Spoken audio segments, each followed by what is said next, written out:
So we can't Okay. talk? You can talk. You just can't identify yourself. So you are K. Where's You are Julie? M. N and M. All right. Welcome everyone to U.S. History 1301 with Northeast Texas Community College and Como-Pickton High School. We are today going to talk about Chapter 6, which is Imperial Crisis and Imperial Defeat, or Imperial Triumph, Imperial Crisis. Anyways, so we're going to try this to conserve time so that I can teach the class while also teaching the remote learners. So real quick, I want to remind you guys that next week we have a test, okay? Now, if you are an online learner, you should expect some instructions about the test to come to you probably Monday or sometime this coming weekend, okay? But remember, on the test, you have identification questions, you have short answer questions, and you have the long essay.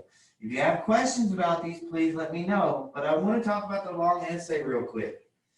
You need to pick one of the 4 major themes of this class and write a 5-paragraph essay that analyzes how the theme applies to 2 or more chapters discussed so far in this class. This test is going to be open note, so you are encouraged to prepare for this essay before you take the test, okay? Now, the themes are the power of the idea of liberty and its changing meaning for Americans, the conflict over control of North America, the creation, adoption, and transformation of the American identity, and the development of the U.S. Constitution and its influence on American history. You need to make sure that in this test that you really hammer on one of those themes. You pick a theme and you show me how does the idea of liberty change from the early days of colonization up to, like, say, the 7 Years' War? Or maybe pick who controlled North America. Kind of talk about the idea of the conflict over North America from the early days to the French and Indian War. Okay, you can talk about how did people start having an American identity? Like, where do we see people becoming Americans? And how does that develop over time? Or you can talk about the Constitution. Now, we haven't talked about the Constitution yet, but what you can look at is look at the documents that lead to the Constitution. Okay? All right, so that's the test coming up. What do you mean open note? Open note, you have a notebook. You can use it. Because this test is going to be online for the students at home and in person, I cannot, with a good conscience, have you guys have a non-open note test and then let them have a non-open note test because I can't monitor it. But this test is designed to be difficult enough, even if you have open notes in Google, okay? Because I don't really care about you remembering facts. I care about you explaining things to me and proving that you can think, okay? You can probably find some essay online and try to plagiarize this, but it's probably not going to work and it's not going to be good because I know what I've taught you in class. So if you come up with something way out of left field, like, I'm going to pick up on it. So anyway, people have tried to cheat a lot of times, and normally I catch them. So the worst, you know what's the worst thing that can happen if you cheat? You get away with it. That's the worst thing that can happen. If you cheat and you don't get in trouble, that is the worst possible option. Because, do it again. Do it again. You don't learn anything. You just learn that you can get away with bad stuff. And then you develop bad habits, and then those bad habits get you into trouble and lead you into further worse problems later on in life. So don't cheat. Even if you get away with it, that's actually worse. So today we're going to talk about the French and Indian War. Okay, the French and Indian War, that is the big crisis that shakes up the stability in the colonies. So our last lesson about Chapter 5 was kind of about the growth of the colonies over the course of the 1600s and 1700s, okay? But that stability that was happening as the colonies were growing and flourishing gets thrown out of balance with the 7 Years' War. And so we talked about a young British Virginia militia commander named George Washington just a little bit yesterday. He is sent by the 13 colonies into the Ohio country. So the Ohio country is this part of the United States. It's on this map a little bit better. But Ohio was not just the state of Ohio. It referred to the land west of the Appalachian Mountains, south of the Great Lakes, okay? Kind of north of the Missouri River, or the Ohio River. But the Ohio River Valley, this area of the Ohio, was the next logical step for English colonization, okay? They pretty well settled up to the Appalachian Mountains, and the Ohio country looks like the best next place to settle. The problem, though, was that the French also claimed the Ohio country. So both France and England claimed the Ohio. Now, France wanted to use the Ohio as a place for them to have trading outposts with Native Americans and, to continue their trade of like fur and other things. But for England, they wanted to go into Ohio to farm. They saw Ohio as the future of their colonies, and they wanted to go out there and see what land there was available. George Washington had experience as a surveyor, as someone who would go and look at land and, decide whether it was valuable or not and divide it up into pieces for people, okay? But he was sent with the Virginia militia to go to Ohio, okay? He was sent to Ohio with about 200 militia. He was 22 years old, or under 22 years old, and he went and marched west with the help of several Indians to Ohio. Okay, and he decided to build a fort, okay, right? He found that things were going badly though, okay? When he gets to Ohio to start building a fort, he finds that the French are already there, and they have built a fort called Fort Duquesne, okay? The French commander, he then sends out a message to George Washington telling him to turn around and go home, okay? But instead, they end up fighting. Okay, they end up fighting, the French are killed, some British are killed, things get bad. There is some miscommunication, there wasn't good translation between the Indians, the French, and the English, and so before it's over, Washington is on the run for the French, and he puts a hastily constructed fort called Fort Necessity. They hold out for a little while, but eventually they are forced to retreat, okay? And so they end up running away after a month of being in siege, okay? And so the Virginians return home in defeat, bearing the news that the Shawnees, the Delawares, and the Mingos had either sided with the French or refused to fight at all. So the French make a lot of friends with Native Americans, and together the French and Native Americans defeat George Washington's small company of militia. But that makes, obviously, the British upset. Blood has been spilled, and so Britain returns with General Braddock. General William Braddock is sent with 2 divisions to take back control of Ohio from the French. The British think that France has taken their territory. The French think the British are trying to take their territory. And this is a classic example of 2 people fighting over the same thing. They both want Ohio, and so they begin to fight. And this begins a disastrous start for Britain of the 7 Years' War. The 7 Years' War quickly spreads into a world war, okay? The 7 Years' War is fought in America. It's fought in Europe, but it's also fought all across the world in places like India and the colonies between France and England across the world. France and England were 2 of the most powerful empires in the world. They had very big conflicts with each other, and now was the time for them to duke it out, okay? England allied with nations that are now part of modern-day Germany, okay, like Prussia, okay? France, they fought England using their Native American allies and other European countries, and before long, the whole world is on fire, okay? In fact, some people kind of consider the 7 Years' War as the first true world war, okay, between Britain and France. But let's go back to the Americas, where it got started. So that little squabble over Ohio turns the whole world on fire. But General William Braddock of the British military, he goes back, not with militia. Remember, militia are volunteers. They're just regular people carrying a gun out into the wilderness. They're going to go fight people, okay? Their militia are used to fighting Indians, but they're used to fighting Indians like defensively, not going deep into enemy territory and like building a fort and taking stuff over. So William Braddock, he goes to fight against the French and the Indians in the Ohio, but he kind of makes a lot of mistakes, okay? He was unimaginative. He was not very smart, okay, as far as fighting Indians, and so he goes in trying to fight the way that European militaries fight. Okay, for a European military force, the way you fight is two armies come to a field, they line up in neat rows, they shoot at each other a couple times, then they charge into each other, and whoever wins takes the field, the losers run away. Okay, they're using muskets. Okay, muskets are guns, but they don't have rifling in them.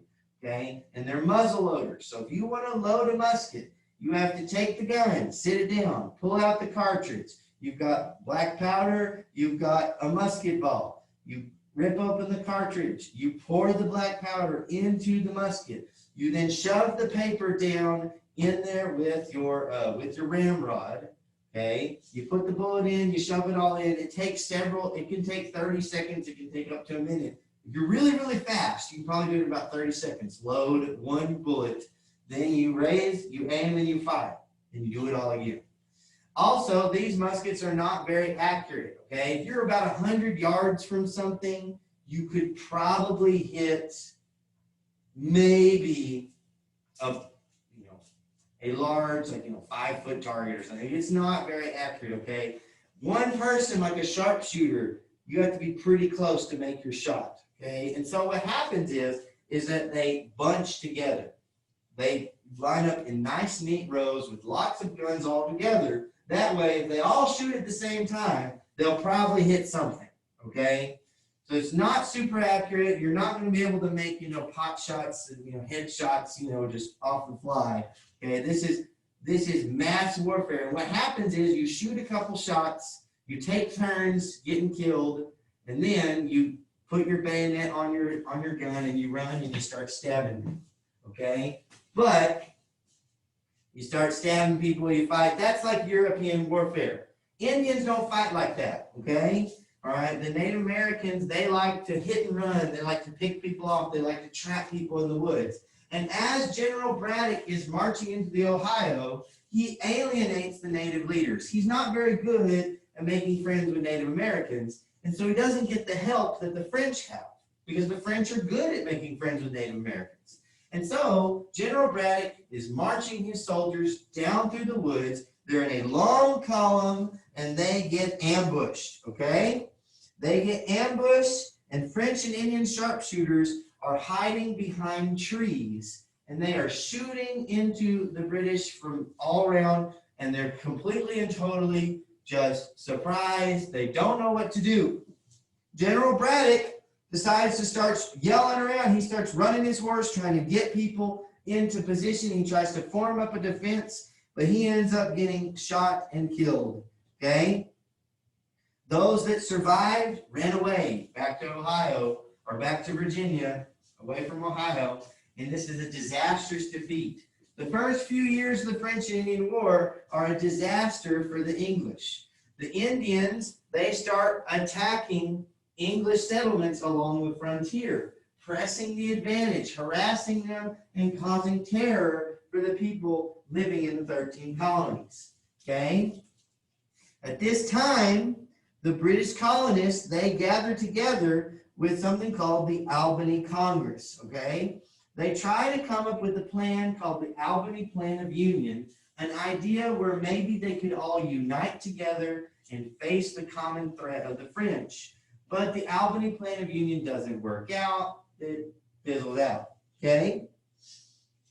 As the war continued from 1756 on, okay, the French started to press their advantage in Europe. French ships began attacking British holdings throughout the Mediterranean, and the complex system of alliances that was supposed to keep continental Europe at peace began to fail. In August of 1756, Prussia, an English ally, invaded Austria, a French ally. So France went to Austria's aid, and Prussia suddenly found itself on the defensive, begging London for salvation. The war seemed to be spreading in all directions, and nothing seemed to be going well for the British. Okay, so the first few years of the war, French are winning. But that doesn't last forever. Okay? We get a new leader in England called William Pitt. Okay?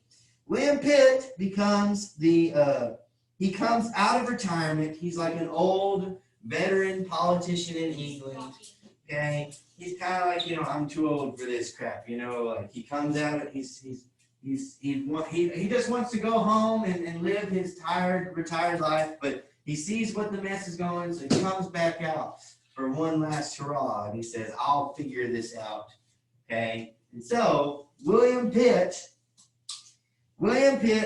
he believes that England has to get back control over world trade. And this trade means wealth, and wealth means power. And he believes that France is the obstacle to Britain's power. So he knows that he can save the country. He believes that he can save England, defeat the French, and make England the most powerful country in the world. So he comes up with a bold strategy. Okay? He wants to attack France on every colony except for Europe.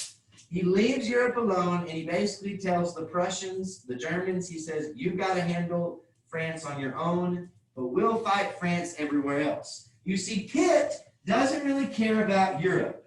He can't make a whole lot of money in Europe, okay? Europe is already established. There are kings and queens and militaries. Europe is not going to be conquered by the English. But the colonies, like Canada, Ohio, the islands in the Caribbean, India, those are opportunities that Pitt sees for conquering from the French, okay? And that's a place where he can make money, okay? The French are weaker in North America and in India than they are in Europe. So he attacks the French at their points of weakness, and he thinks that if he can conquer all these territories, he'll have all the natural resources. And Great Britain will be able to trade back and forth with these countries. And if he owns all these colonies, if England gets all these colonies, it's going to become massively wealthy. Okay? So he pushes the British to attack everywhere they can except for Europe. They attack in England. They attack in India. They attack in Africa and Senegal. They attack the French Sugar Islands. They attack Havana, Cuba. They attack also the Spanish get in on the war, by the way. The Spanish join up with the French, and so Britain has to fight them too. But they fight the Spanish in the Philippines. They fight the Spanish in Cuba. They fight the French all across their Sugar Islands in Canada, Senegal in Africa, Pondicherry in India, and they start capturing all these places, okay? They start capturing all these little pieces of colonies that the French have. Probably the most important one is India, okay? India will eventually become the biggest and most prosperous colony, or rather for the British. They make a lot of money when they conquer India. They get a lot of access to trade goods and things that they want in India, and they make way more money in India than they ever did in places like the Americas, okay? As far as I can tell. But anyways, also, William Pitt realizes that we have to make some concessions with Indians, okay? Indians are going to be key to winning the war in Canada. The officers Pitt sent to execute the new approach listened to colonial Indian agents and go-betweens. They authorized new high-level conferences and approved the distribution of presents to key leaders, okay? So, the Indian people in the Ohio start to become more friendly to the British. You see, the French had always counted on the Indians being on their side.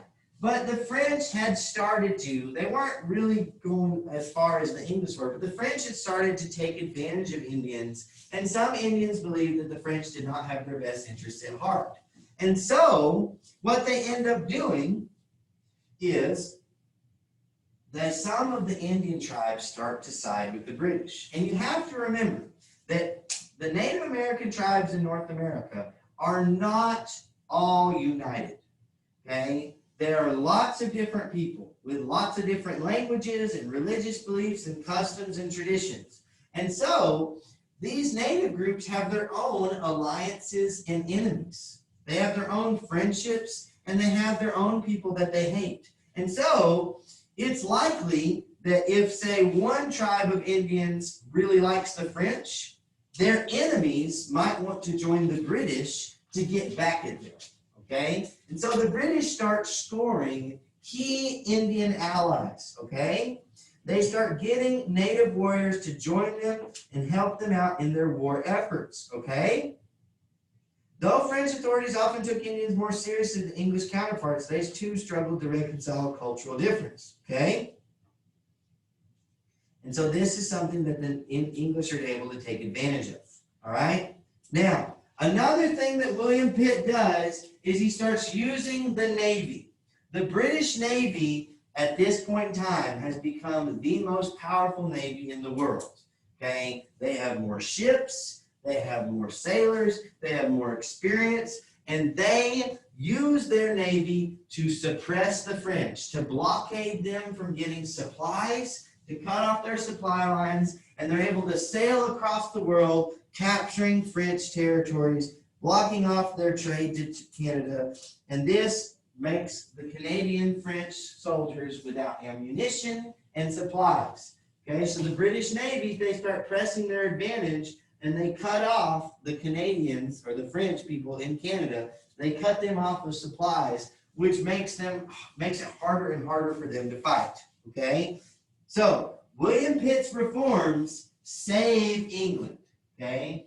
They start really taking over, and they start winning the war after those first few years of defeat, okay? The British gained control over the St. Lawrence River, which is that gateway to Canada, okay? Quebec, Montreal, okay? That's along that, if you have St. Lawrence River, you have the ability to win. Once the British gain control over this, they strangle France's defenses, and they can't hold out forever. Okay, the French Fort Frontenac is captured. That isolates the French in the Great Lakes and the Ohio Valley. So the French in the Ohio and in the Great Lakes, they're depending on this river for supplies. Once that's cut off, they're starving. Okay, the British then, they march forward to Quebec and Montreal, which are the two biggest French cities in Canada, okay? Brigadier General James Wolfe gambles on a daring stratagem, and he wins Quebec from the French leader of Montcalm. Under the cover of darkness, naval squadrons landed Wolfe's men beneath the city's steep bluff, and they scaled the heights to a plateau known as the Plains of Abraham, okay? So, what they did was, Quebec is like along this river. Okay, if you imagine there's a river, okay, and on that river there's a steep bluff coming up, okay? The fortresses in Quebec, all right, they couldn't shoot at people down the river because they're down on the bluff, right? Well, they didn't think that anyone would come that way anyways because it's a big bluff. It's like a cliff. The British climb the cliff, get on top of the plain next to the city, and they get ready to attack the city.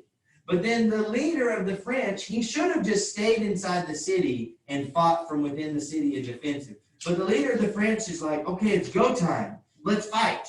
Okay, and so he marches his army out of the city, and then that battle where it's weaker, he loses. Okay, after 5 days of battle, or 5 days later, both Wolfe and Montcalm lay dead. So both commanders actually both died, but the British won.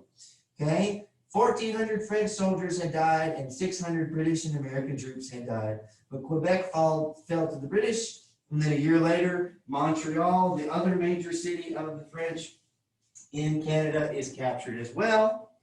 And with that over, the war is basically done. Okay, Canada falls to the English. Meanwhile, in Europe, the Prussians are able to defeat France.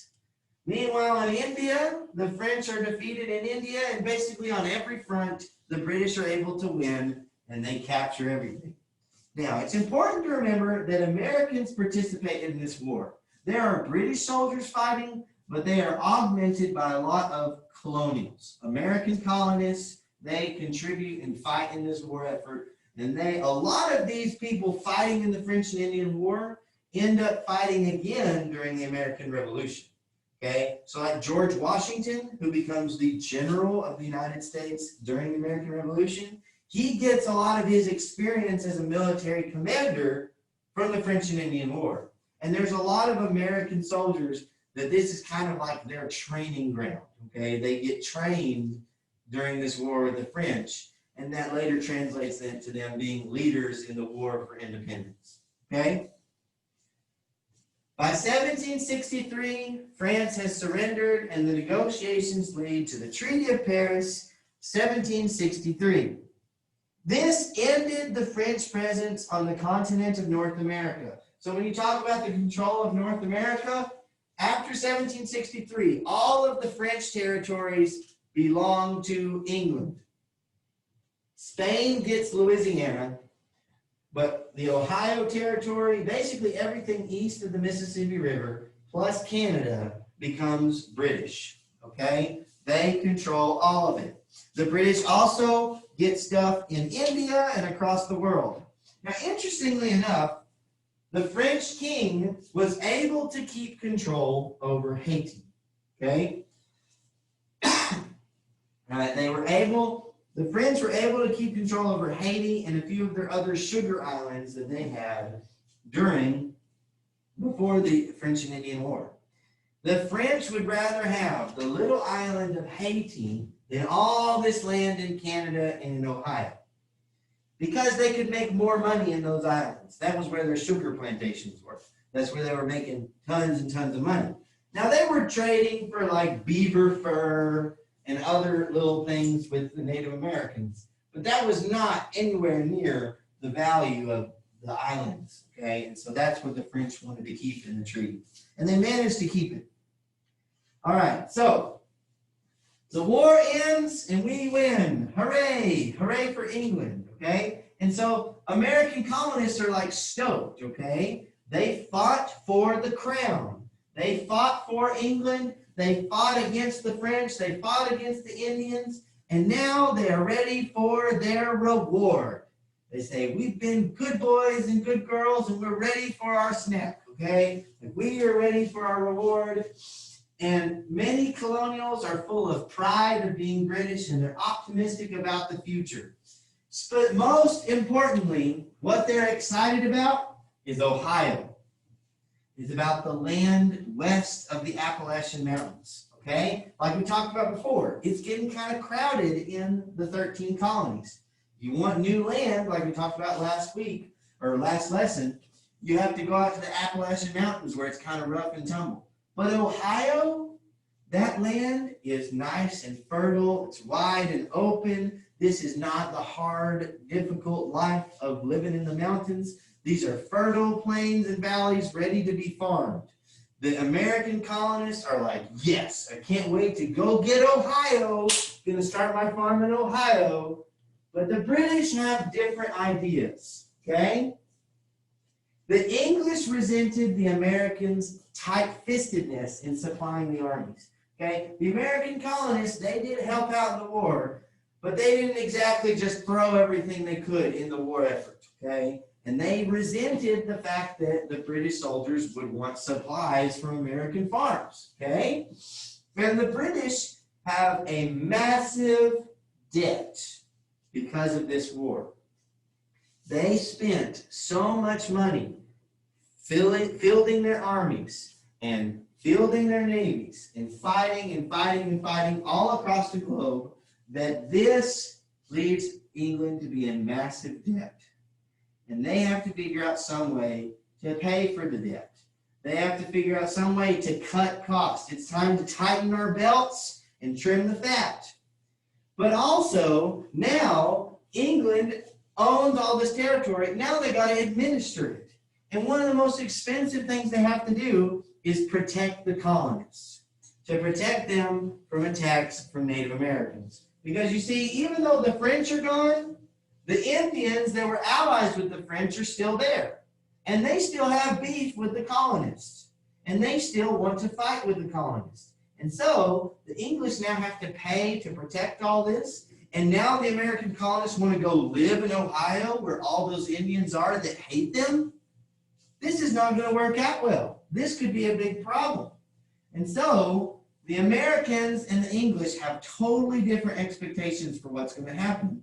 And this disrupts that benign neglect, like salutary neglect, where England just kind of left America alone. That's over now. After the French and Indian War, England is much more involved in America's business, and this leads to conflict. Okay? So, there's a map of the battles. It's in your textbook.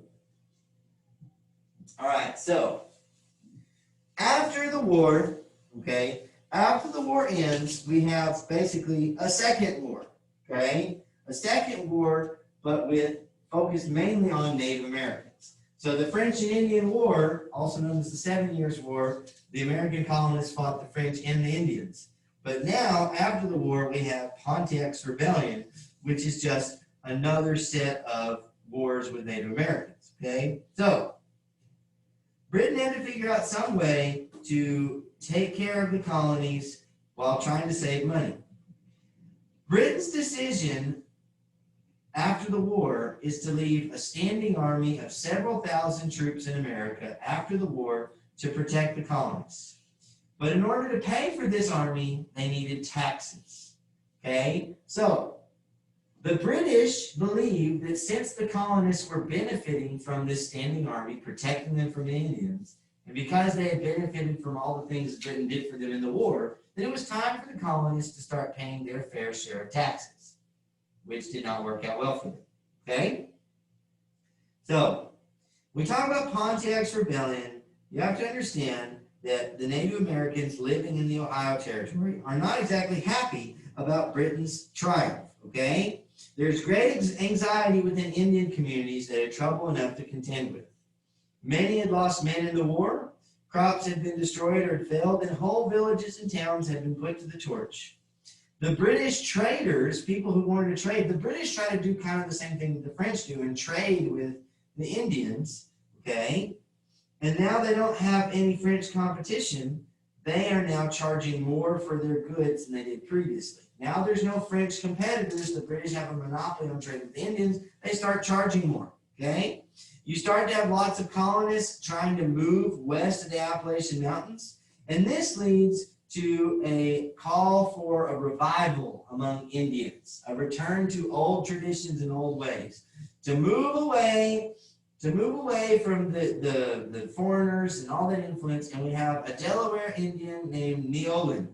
He told his followers that he spoke for God, or what he called the Master of Life. And he said that his God had commanded the Indians to drive the British out and make war on them. Okay? And so, one native chief named Pontiac, who was an Ottawa Indian, embraced Neolin's message of Renaissance and rebellion. And in the summer of 1763, he organized attacks against British forts. He brings together a group of Indians, including Shawnees, Mingos, Potawatomis, and Wyandots, and other Indian people in the Ohio country. And they start attacking, either some of them are working for Pontiac and then some of them are doing it on their own, but they start attacking British forts and British villages in the frontier. Okay, there's a map on page 139 of your textbook that shows several forts being destroyed. They start systematically attacking every British fort they can west of Detroit by early July, and colonial settlements in the backcountry came under attack from Pennsylvania to Virginia. This left hundreds of colonists dead and hundreds more fleeing east. Okay, so the British start fighting back. Okay. So the Pontiac organized attacks in 1763, and so the British, they fight back, okay? They start attacking back, and you see hatred mounting on all sides. The British start attacking Indian villages in response, okay? So this is not just men out on the field killing each other. We are now in the territory of women and children and everybody they can find getting killed by both sides, okay? So we have the Paxton Boys. They were a small number of Scotch-Irishmen that set out to purge the colonies of Indians altogether. In December of 1763, they burst into a small village of actually Christian Indians. So Indians that had converted to Christianity, and they burned the whole thing to the ground. Okay? This led to increasing fights, and this led to increasing problems, and the British are eventually able to put down Pontiac's rebellion. But they were really concerned about the fact that there are these English colonists that are so angry about Indians and all the things that they've done, and they've got so much bad blood for so many years of fighting, that there's some English colonists that just want to go out and exterminate the Indians. And for the British, this is a problem, okay? Because if they start exterminating Indians, that's just going to start more fights, okay? The British want peace. They want peace with the Indians. They don't want the Americans interacting with Indians. They don't want them getting next to each other and getting into fights, okay? And so the British come up with new policies to prevent further conflicts. And of course, these policies make people angry, right? So Paxton Boys, they were a mob, okay? And they tried to purge the colony of the Indians, like we talked about. And so what happens is in 1763, in the aftermath of the French and Indian War, we have the king put out a proclamation of the Proclamation of 1763. You might remember this as one of like the big causes of the American Revolution. What the Proclamation of 1763 did was the king drew a line along the Appalachian Mountains on a map. He drew a line and he said, anyone that is living west of the line, you are not allowed to be there. You need to come back east of the line. And it said anyone on the east side of the line, okay, David Sanders. Anyone living on the east side of the line, do not go west. Okay? You stay here. You don't go west. All right? So this prohibited settlement of the west. The King of England basically thought this could solve the problems. We'd have much less attacks. We'd have much less conflict with Indians. If we just let the Indians have the land west of the Appalachian Mountains, everything will be better. The king doesn't care about English colonists who want to farm in Ohio. He doesn't care that they've got plans and they've got dreams of starting a farm and having 2.5 kids and some little goats and sheep and a cow. Like, he doesn't care about your farm in Ohio. What he cares about is having to fight Indians and not wanting to. Okay? So, the proclamation banned settlement. But here's the thing. The King of England drew a line on the map. But when you actually go to that place in real life, it's not as simple or as easy. Okay? There are lots of rivers that flow through this line. There's lots of gaps in the mountains and passes. And it just beckons to Indians and white settlers alike to breach those barriers. Native Americans, they want to go east. And English colonists, they want to go west. And this immediately creates conflict. And American colonists feel betrayed. They thought they fought this war for Ohio. Wasn't that the whole point? We were fighting the French so we could have Ohio. Why do we want Ohio? Just to look at it? No, we want Ohio so we can start farms out there. Okay? And if you won't let us have farms, what was the point of us even fighting the French in the first place? We might as well just let the French keep it since we can't go there. Okay? So the English colonists are very upset. Appalachian Mountains. Okay, there's a picture of it in your book. And so they get upset and they are frustrated. But this is just one of many frustrations, that we see happen between the English and their colonists. Okay? We have George Grenville, a new Prime Minister of England, take charge. Okay? Or rather, he's the Lord of the Treasury. He's not the Prime Minister. George Grenville becomes the Lord of the Treasury in England, and he realizes that they've got a big problem. You see, from 1754 to 1763, or really that decade, 1754 to 1764, okay, Britain's national debt had doubled. It had doubled. Adding to that burden was the drain of now supporting troops in the colonies. And as matters stood, there were already heavy taxes within England. Okay, so within England, there's very heavy taxes. And people are already protesting those taxes in England. So they don't want to put more taxes on England. And so they said, you know what? British Americans, they are paying very low taxes and very little in trade duties. And so Grenville discovered that even though they didn't have very many taxes to pay, the Americans were avoiding paying taxes in the first place. Americans in the colonies were bribing officials, they were smuggling, they were evading taxes, and he discovered that it actually cost more to collect taxes in England or in America than it did to receive taxes. Like, he was paying his tax collectors 4 times what they were actually bringing in. So they were losing money taxing America up to this point. So this is a financial problem, and Grenville wants to fix it. And so he reasoned that if Americans could pay out a little under the table to protect an illegal trade, they would willingly pay a little more to go legitimate. And Parliament agreed. In April of 1764, it passed the Revenue Act, which is more commonly known in America as the Sugar Act. This was a tariff. A tariff is a tax on imported goods. Okay, so stuff that comes from other countries to our country, that is an import, you tax it, it's a tariff. Okay, typically what tariffs do is they protect domestic industries. Okay, so like if you produce it in the country, you don't have to pay the tariff. But sugar is something that the colonists really can't make it all for themselves, so they can't really avoid the tariff. Now, here's the crazy thing. This was actually a tax cut because technically the tariff on molasses was 6 pence a gallon and the new tariff was 3 pence a gallon. So actually he cut the rate of taxes. But the difference was he was actually enforcing it. Does that make sense? All right, y'all can go ahead. Let me cover up this camera while y'all leave.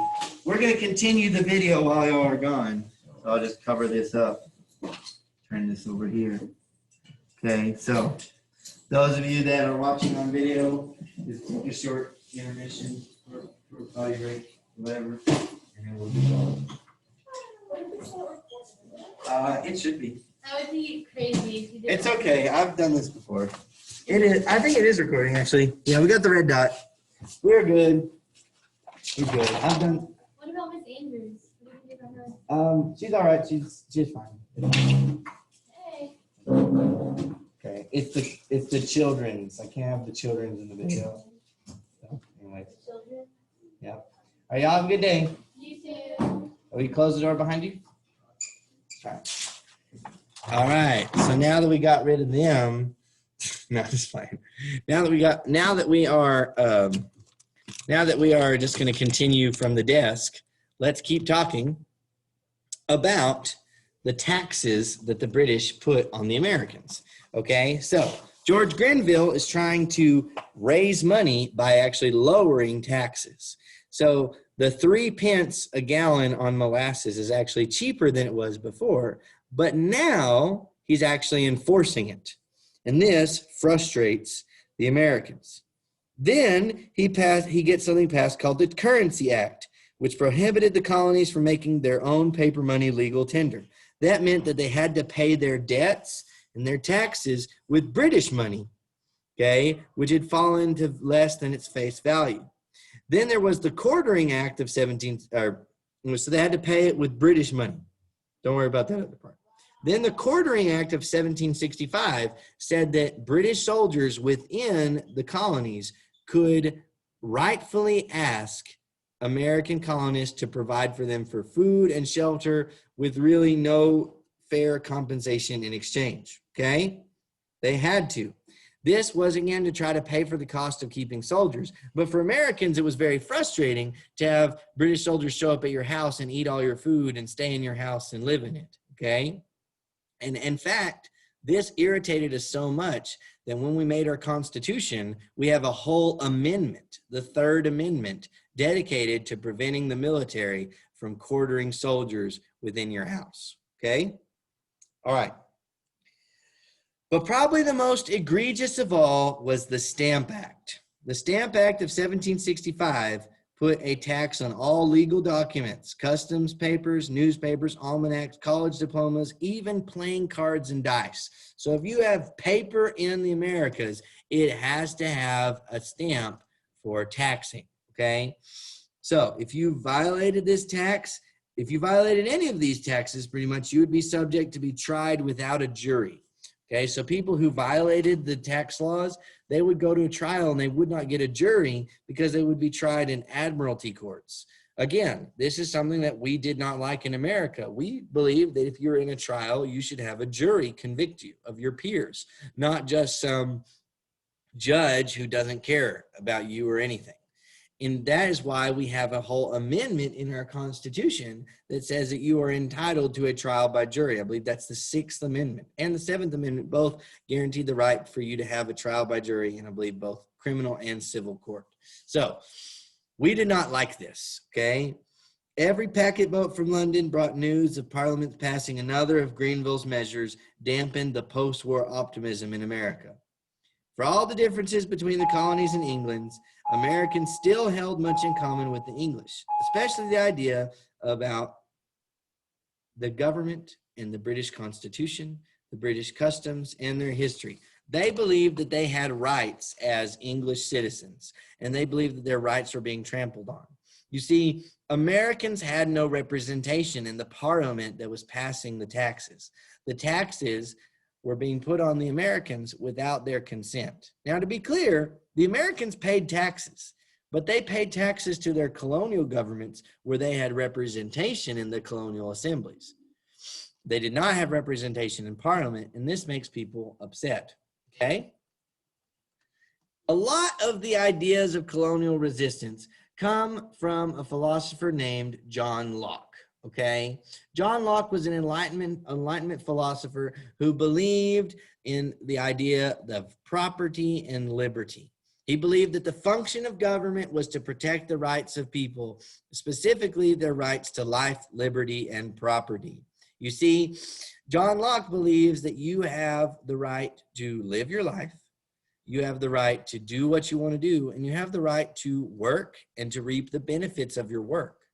And a government's job is to protect your life, to protect your liberty, and to protect your property. The only way those rights can be taken away from you is if you agree to it, okay? So in a government, we have taxes. Those taxes take away your property. They take away your money. But we agree to it by voting for our government officials who then put the taxes on us. So we have at least approved of the taxes by approving of the legislatures that make the taxes, okay? Now, these oppositional thoughts of someone like John Locke, who believed that no people should be taxed without consenting, either personally or through elected representatives, the English didn't really think about it too much. But these people in England that were on the fringes, the opposition, they became very popular in the colonies. And the people in the colonies looked up to people like John Locke and people who thought like him. And even though they were a minority in England, they became the heroes of the colonies. And this is that idea of classical republicanism, not Republicans like the Republican Party today, but classical republicanism, which holds that representative government safeguarded liberty more reliably than either monarchy or oligarchy. Okay, so an oligarchy is like the rule of the aristocrats and a few strong people. A monarchy is a rule of one. A democracy is the rule of the people.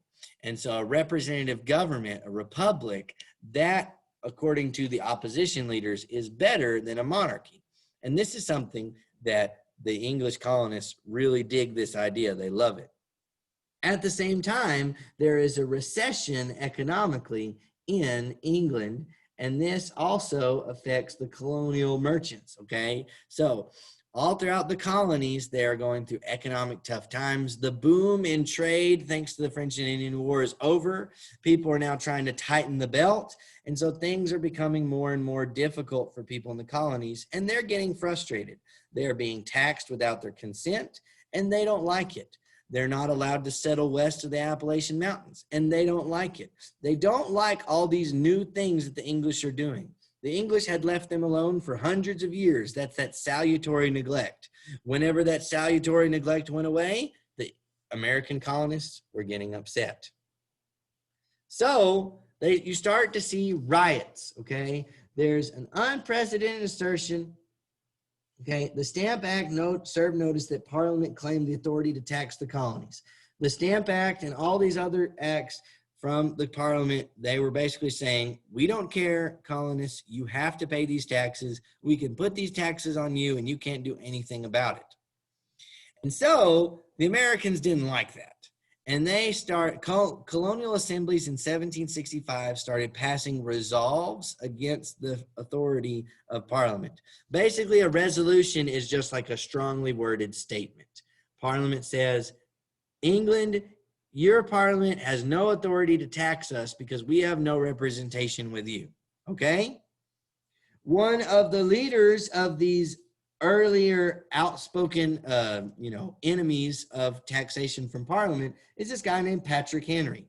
You may know him as the guy who said, give me liberty or give me death. This is before that. But Patrick Henry, he is in the Virginia House of Burgesses, and he was only 29 years old in 1765. Okay? He was a very powerful speaker. He was a smooth-talking lawyer, and he becomes a representative in the Virginia House of Burgesses just 10 days before introducing the Virginia Resolves against the Stamp Act, okay? In the resolve, he said that Virginia's House of Burgesses has the only exclusive right to tax Virginians, okay? They did not totally say that we needed to fight against it, but they did say that they did not like these laws. This prompted a few assemblies across the colonies to follow suit and also endorse resistance. By October 1765, delegates from 9 colonies convened in New York, where they prepared a joint statement where they petitioned the king and Parliament both to repeal both the Sugar Act and the Stamp Act. Okay, I believe this becomes known as the Stamp Act Congress. Okay, and the Stamp Act Congress, it's where the colonies get together and they actually have some form of unity. The different colonies, even though they were very different from one another, they are all equally affected, well, some more than others, but they're all affected by these taxes, and they all don't like them. This is a sense of the growing American identity. You see, at this time, people in Virginia didn't think of themselves as Americans. They thought of themselves as Virginians, or they thought of themselves as English. People in New York thought of themselves as New Yorkers. People in Massachusetts saw them as people from Massachusetts. But now, as a result of all this pressure from England, the English colonists start coming together as Americans. And the Stamp Act Congress is an early moment where they get together and they agree, 9 of the colonies agree, that this Stamp Act and this Sugar Act need to go. Now, that's the more formal, nice, friendly way of opposing the Stamp Act. There were some groups of people that were much more willing to use violence, okay? These people, some of them were just mobs, but some of them were organized into groups called the Sons of Liberty. The Sons of Liberty were new resistance groups that did whatever they could to frustrate and oppose the Stamp Act. They consisted of traders, lawyers, prosperous artisans, okay? People like Samuel Adams, who was a silversmith, okay? He was one of the main Sons of Liberty, okay? So these are not just rabble. These are like kind of the middle class of the colonies, okay? And then some of them even from the upper class, okay? The sailors, dock workers, poor artisans, apprentices, and servants who poured in the streets resembled mobs that had been organized from time to time earlier in the century, okay? These crowds would be directed by the Sons of Liberty to resist the taxes, okay? So, but just about every colonial city, mobs of people led by the Sons of Liberty would burn stamp distributors in effigy. So what they do is they'd make like a dummy that would look like the stamp distributor or the tax collector in town, and they'd set it on fire, okay, to scare them. Okay, they would insult the tax collectors on the streets. They would demolish their offices. Their mobs would attack their homes and destroy them. On one hot night in August of 1765, a mob went further than the Sons of Liberty had planned, and they all but leveled the mansion of Thomas Hutchinson, the unpopular lieutenant governor of Massachusetts, and the brother-in-law of the colony stamp distributor.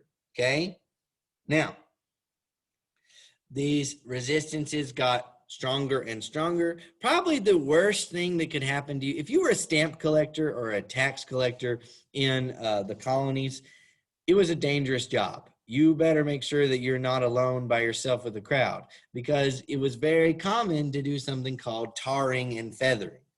Okay, when someone is tarred and feathered, it's not funny and it's not cute. You get boiling hot pitch or tar. You pour it over someone's skin, it burns their skin, it scars them with like 3rd-degree burns or worse, and then you throw feathers on top of them and they stick to this tar, okay? The feathers were just to look silly and to humiliate them, but the tar was what was dangerous, okay? Because it would stick to their skin and burn it, and then to get the tar off, a lot of times it would peel the skin off, and people would die from tarring and feathering because of the heat of the tar, and then later like infections that would come from the exposed and burnt skin. But stamp collectors, tax collectors were harassed on the street. They were attacked by mobs. Their homes, their families would come under threat. As people were so angry about these taxes, they refused to pay them. And they did everything they could to boycott British goods and to scare and intimidate the tax collectors from doing anything that they wanted to. Okay?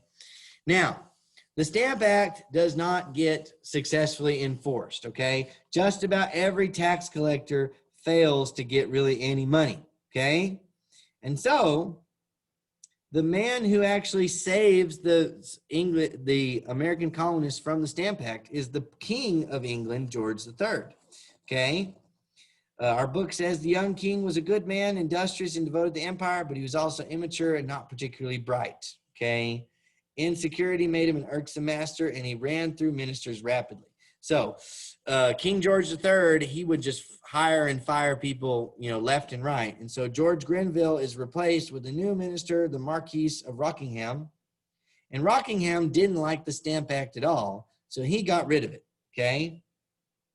The Americans had been refusing to import British goods to protest the Stamp Act, and that was hurting some British businesses. So the policy is repealed in 1766.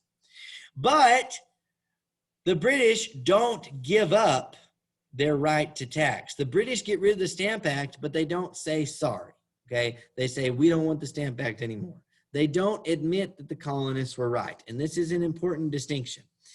The British believe that the Americans are actually represented in the parliament through something called virtual representation.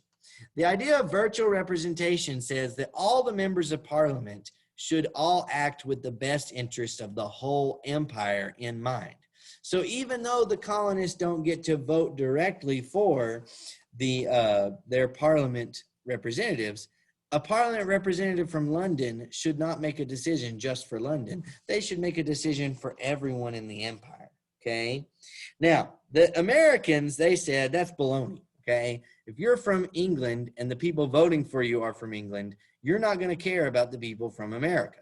They wanted representatives from America who had American interests in mind, and the British disagreed, and they said, no, you don't get to have representatives from America in the parliament.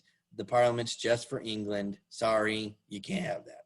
And so the British passed something called the Declaratory Act, okay, where Parliament made its authority clear. They repealed the Stamp Act, but asserted that they had the power to make laws for the colonies in all cases whatsoever. So whatever the colonists might think, Parliament is in charge. That's what they're saying. And they follow up with a change in ministry. So the Marquis of Rockingham, he kind of helps the colonists out. Well, he's gone by the summer of 1766. So he didn't last that long. And he's replaced with William Pitt. Remember William Pitt, the guy he came out of retirement. He was already retired back in 1754.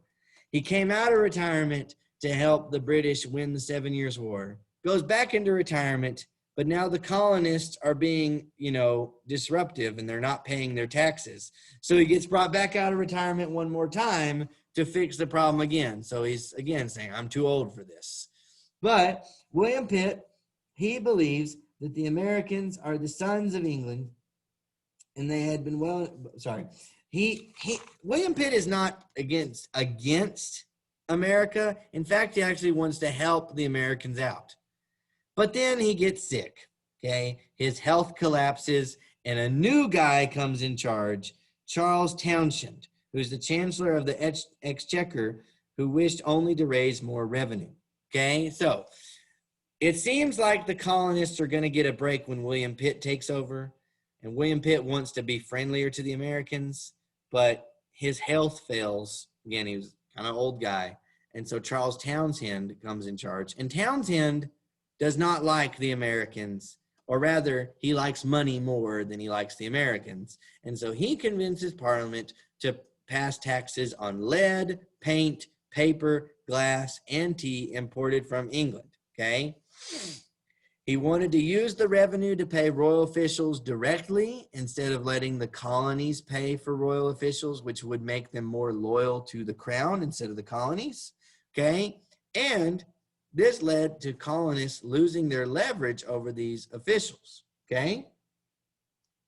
All right, so the Townshend Acts increased the taxes on the colonies, and the colonies are even more upset than they were before, okay? So they continue to resist, okay? We have figures like John Dickinson, who is a Philadelphia lawyer. He writes an article that gets published in the newspapers called A Letter from a Farmer in Pennsylvania, where he basically protests the authority of Parliament to tax the colonies and says that there's no taxation without representation. Then we have Samuel Adams, okay? He was a leader in the Massachusetts Assembly, and Samuel Adams, he argues that he basically says the same thing. He argues that the British have no authority to tax the Americans, and he starts organizing and agitating people to protest the taxes, okay? What we see here happening is that there's more and more coordination. Samuel Adams is in Massachusetts. John Dickinson is in Philadelphia, Pennsylvania. And you see more and more colonists, like Patrick Henry in Virginia. All these colonists from different colonies, from different regions, from different walks of life, are coming together, and they're coordinating their resistance to Parliament. So you start to see the 13 colonies grow closer together. As pressure comes from England on them, they get closer together, okay? In Boston, there is the Liberty Riot that happens whenever a ship called the Liberty, owned by a guy named John Hancock, one of Boston's biggest merchants. John Hancock later is the guy that signs the Declaration of Independence really big because he did not like paying British taxes and wanted to do his own thing. He was a ship captain, a merchant, okay? Anyways, John Hancock and his ship is seized by the British because they were not, following the rules about taxation and things like that. John Hancock was basically a smuggler, okay? And so several thousand Bostonians were so upset that they spent the whole night rioting, searching out, and roughing up customs officials, okay? And in response to this, we see a widespread boycott of British goods, okay? People all across the colony say, stop taking stuff from Britain. If they're going to tax us, then we're not going to buy their stuff. Because if we don't want to pay the taxes, we don't want to buy paper, we don't want to buy all the sugar, we don't want to buy this stuff from the English if we're going to have to pay taxes. This boycott starts to hurt the merchants and the businesses in England, okay? Women start taking up an active role in the resistance to the British, and you see the Daughters of Liberty, okay, develop. They demonstrate their resistance to the English taxes by doing things like wearing homespun cloth. Remember that fine British-made clothing that would come from Britain, that was taxed. So if you were a patriot, if you wanted to oppose those English colonies or those English taxes, you would wear homemade clothes that you would make yourself so you didn't have to pay taxes. We don't want to pay taxes on tea, so we start drinking coffee. And we're not going to buy anything from any shop that's selling British goods and are paying British taxes. This resistance is growing, okay? All right, so we're going to skip the British Liberty's Other Sons. That's about some stuff with France, and we're just going to move on. Now let's talk about the Boston Massacre, okay? So what happens in the course of this resistance is there's more and more tension, and there's more and more violence back and forth between Americans and the English, especially the soldiers and the officials of the British Empire. Boston becomes a center for rebellious activity, and the Sons of Liberty have a stronghold in Boston, okay? British soldiers found themselves regularly cursed by citizens and occasionally pelted with stones, dirt, and human feces and excrement, okay?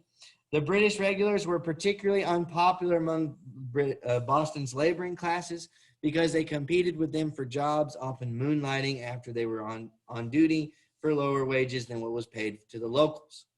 By 1769, it's very frequent that there are brawls between British regulars and waterfront workers or dock workers in Boston. There are some 4,000 redcoats enduring daily contact with some 15,000 Bostonians under the sway of Samuel Adams. And so what happened on the night of March 5th, 1770 seems nearly inevitable. So the customs house, the tax-paying house, the place where the tax collectors are, there's 10 soldiers that are guarding the customs house. And a crowd of Americans come and Bostonians come, and they start heckling the soldiers. They start throwing rocks and snowballs at them. When the book says snowballs, we're not talking like a nice, fluffy little white snowball. Oh, let's have fun, throw snowballs at each other, okay?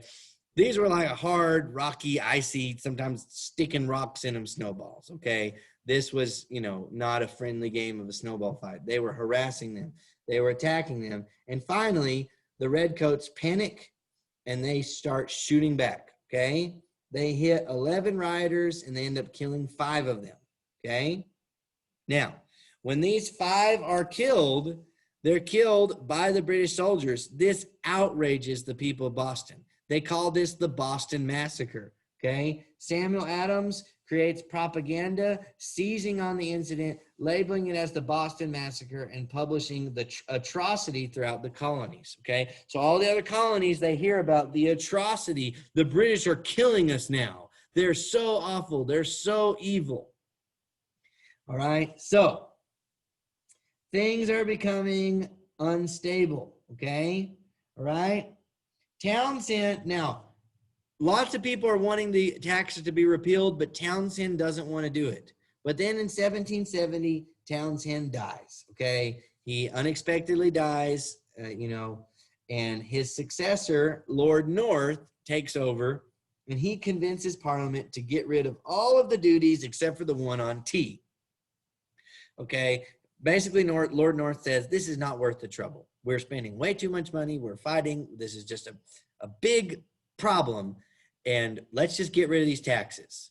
But Lord North does not want to admit that the colonies are right. He doesn't want to admit that the colonies are not represented. He doesn't want to admit that the colonies are right to say that Britain can't tax them.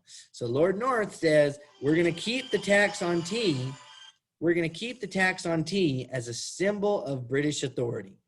We're going to keep tea under our taxation. And if colonists want tea, they've got to pay the tax because it's our right to tax tea. We have the right to tax the colonies, and so we're going to keep the tea tax as a symbol of our authority. Well, the Americans don't like that, okay? They don't like this. They don't like this. They're not happy about this. They still are upset about this tea, okay? All right, and so we're going to skip the deal about the Gaspee. You can read about that on the book on page 145, 147. But now let's talk about committees of correspondence, okay? The colonies start communicating to each other through committees of correspondence. This is something that Samuel Adams came up with, and basically it created a new communications network that fostered intercolonial agreement on resistance to the British measures. Basically, the committees drew up statements of American rights and grievances and distributed those documents within the colonies and wanted responses from them back. So basically they start a big letter chain, and Samuel Adams and the committees of correspondence, they start writing letters back and forth from Boston, Massachusetts to all the other colonies. And they start trying to get, okay, we agree on this. We agree on this. We agree on this. So let's do this. What do you think about this? And the colonies are talking to each other more. They're interacting with each other more. They're getting to know who's who in the colonies. The people in Boston know who's in charge in Virginia. The people in South Carolina, they know what's going on in New York. And they're starting to communicate more and more, and they start organizing resistance, okay? Now, they were very upset about the Tea Act in 1773. The Tea Act in this emphasized the tax on tea trade, and it was an attempt to get the bankrupt East India Company, which was a British company that focused on trading all across the world. But the East India Company, they were losing money, and so the Tea Act gave the British East India Company a monopoly on the tea trade with the colonies, okay? This upset the American merchants, who were now unable to get cheap. Basically, it cut out the middleman and allowed the company to sell its products directly to the American people. Technically, this would have made tea a little bit cheaper in the Americas, but it upset the merchants in America, who felt like they were being sidelined by the British government once again. So the popular leaders in Boston in the early winter of 1773 called for the tea cargoes to be returned immediately out of Boston and sent back to England, okay? The British, they sail their ships full of tea and they land in Boston Harbor, and they are not allowed to disembark. And now there's a problem. If the tea gets into Boston, then the Boston people are then going to start buying it. It's going to be a problem. Okay, if there is a moment where the English colonists have to figure out, are we going to allow this tea to be unloaded or not? What is our solution? Are we going to start killing people? Or are we going to just give up? And what they decide to do is they decide to destroy the tea in what becomes known as the Boston Tea Party. Led by Samuel Adams on December 16th, thousands of Bostonians packed into the Old South Meeting House, okay? Adams told them that at the meeting they could do nothing more to save their country. War whoops rang throughout the meeting house, and the crowd spilled out on the streets and out to the waterfront, okay? From the throng emerged 50 men dressed as Indians to disguise their identities. They boarded 3 vessels docked off of Griffin's Wharf, broke open casks containing 90,000 pounds of tea, and brewed a beverage worth 10,000 pounds sterling in Boston Harbor. So they, like you probably know, the Boston Tea Party, they destroy the tea, they get rid of it, they don't mess with anything else, they're only upset about the tea. This is a very calm and collected protests, much less chaotic than the crowds and the riots that had been happening all across the colonies. And they do this because they say, we're not going to pay this tax on tea. We're not going to let this tea into our colonies. And so they destroy a lot of tea. This sets the British off, okay? The British said, all right, we tried to play nice with you. We got rid of all the taxes except for the one on tea, and you can't even pay that. All right, you're going to be punished. And so they passed the Coercive Acts. The Coercive Acts become known as the Intolerable Acts in America, okay? They were passed by Parliament in 1774 in response to the Tea Party, and this did a lot of things. It closed the port of Boston until the debt for tea was repaid. It created all sorts of problems. Basically, they were all punishing the colonies, okay? Parliament approved 3 other intolerable laws designed to punish Massachusetts in 1774. They handed the government of the colony over to royal officials, basically got rid of any colonial assemblies, okay? They got rid of the colonial courts and said that any royal official accused of a crime in Massachusetts could be tried in England, and it put the Quartering Act into place, which allowed the housing of British troops in uninhabited private homes, outlying buildings, and barns, okay? Not only in Massachusetts, but in all the other colonies as well, okay? The English colonists see the Coercive Acts as a conspiracy to enslave the colonies. From all these taxes, duties, laws, and regulations, They saw this as a plan by the British to take away the colonies' rights of self-government. Okay. Then the British passed something called the Quebec Act, which established a permanent government in what had been French Canada that had no representative assembly. So there was no representative assembly in Quebec. And so American colonists think, we're next. Quebec doesn't get to have democracy. They have to just do whatever the royal government says. Is the British going to do this to us? They took control over Massachusetts government. Are they going to do that to us as well? And so the colonies form a Congress, the first Continental Congress. The colonies meet together and they talk about what they think would be the best way to defend their freedom. But they were not totally decided, okay?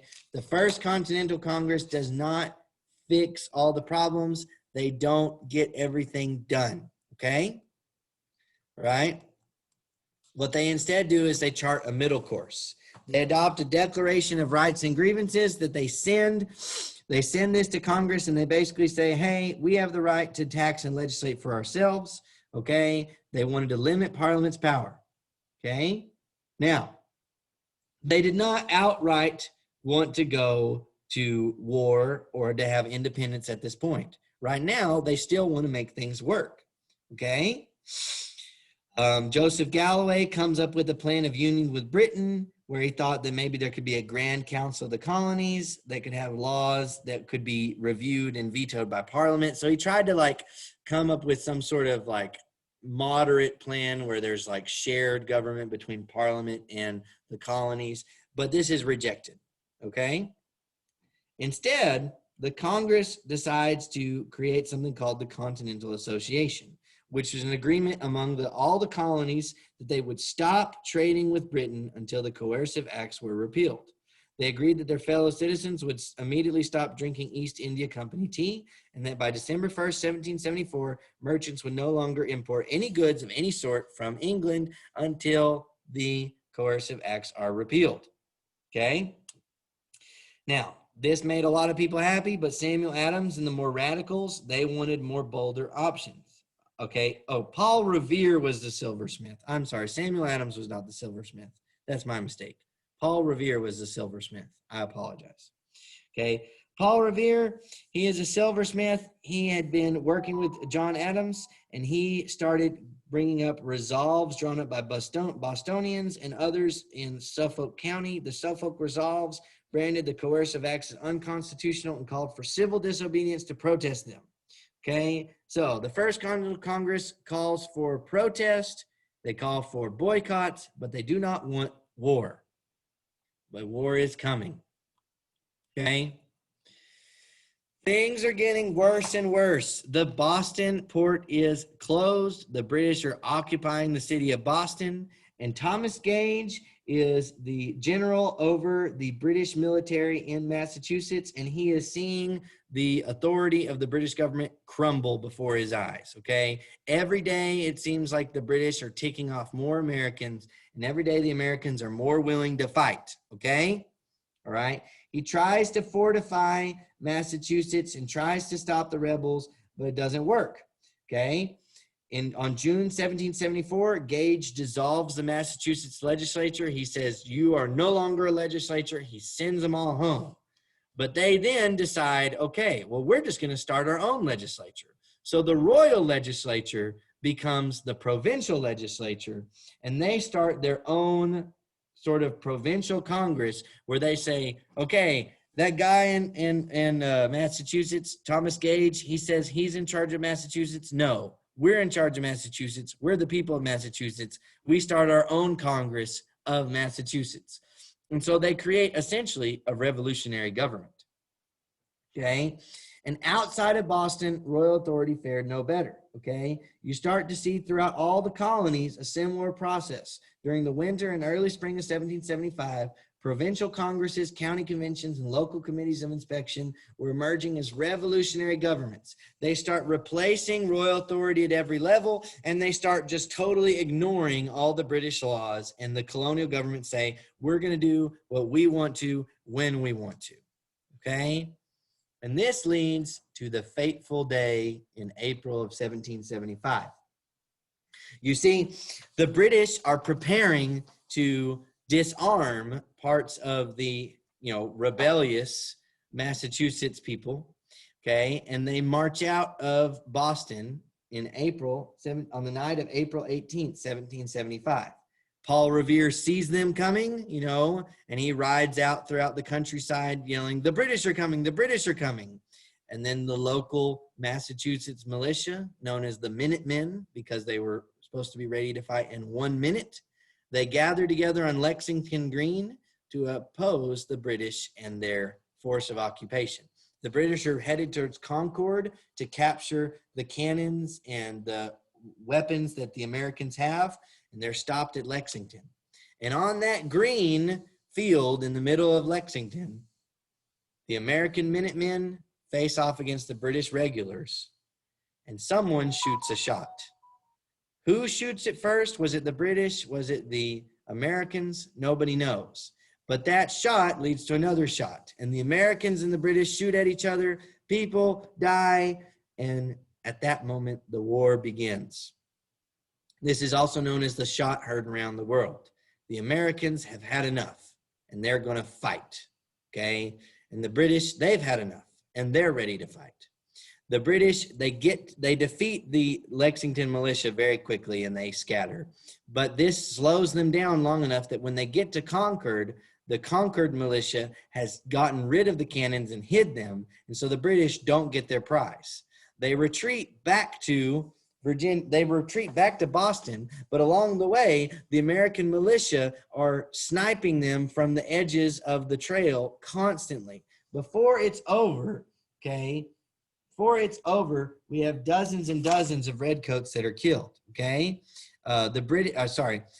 By the time that April 19th, by the morning time, whenever the British redcoats make it back to Boston, they had lost 273 casualties, while the Americans had only lost 95, okay? It was only the beginning of the next day that some 20,000 New England militia converged on Boston. So whenever the people of Boston realized that the British have attacked the Americans, and the Americans have attacked the British, all across Boston, people just take up arms. People in Massachusetts, they grab their gun out of their house, they march to Boston, and they form a ragtag improvised military dedicated to sieging Boston. And this is the beginning of the Revolutionary War. We are not yet independent, but a man named Thomas Paine writes a pamphlet called Common Sense. And he wrote, as the imperial crisis passed from argument to arms, a new era for politics is struck. A new method of thinking has arisen.